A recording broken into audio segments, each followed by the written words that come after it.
As a studio executive, it's important, I think, to look at the global marketplace and really try and figure out a way to position your product, your movies, in a way that can really reach the greatest audience.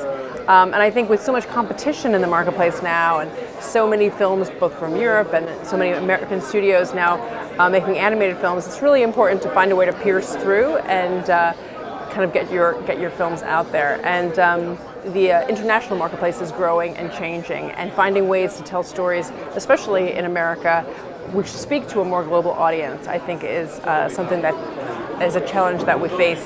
I just think it's important to tell stories that feel a little more universal. I mean, one of the things I think is very magical about animation is that it can tell a story that the whole family can enjoy, and I think that the best animated movies speak on a universal level. One of the things that I think that Warner Brothers has really uniquely is that we have IP that is very unique and very special. We have a real legacy of animated characters from the Looney Tunes and Bugs Bunny, and but we also have the Hanna-Barbera characters, the Scooby-Doo, the Flintstones, the Jetsons. So I think that one of the exciting things that I feel is that we can start to really tell big cinematic stories with some of these characters that we haven't seen on the big screen in a long time. And I feel like, you know, when you have characters that already have a fan base and an international, you know, they're beloved internationally, and you can try and find ways to tell big cinematic stories with them, that's the kind of story that will reach a larger audience. And I think that that's a fun challenge. Like, I'm looking forward to actually exploring both the Hanna-Barbera characters and the Looney Tune characters. You know, those characters always had a really unique wit and a way of kind of commenting on the society of the time, and I think that right now would be a perfect time to see the Looney Tunes come back.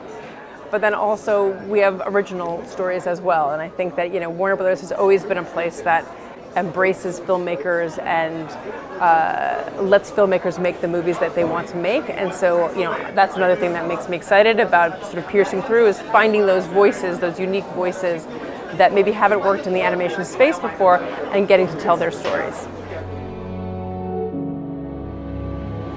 I'm excited to be at Annecy this year because I just think it's really important for, especially the big studios, to sort of see what's out there and you know, rub shoulders with filmmakers from all the different countries. I think, you know, animation is a medium that is about expanding our visual senses and really creating worlds that you can't see anywhere else. And I think it's important to get out of Los Angeles and get out of our comfort zone and actually see what's out there and really see what the imaginations of others have. So I'm really looking forward to kind of walking around and seeing what's out there and seeing who's here, and also sharing what we've got going on, because that's another thing that's exciting to me, is to show the films that we have coming up and kind of you know, get people excited about what Warner Brothers has to offer. I'm going to show a little sneak peek of the Lego Ninjago movie that no one has ever seen before, and that movie comes out in September. And then also give a little sneak peek at the other movies that we have coming down the pike. And I think there's some really fun and very diverse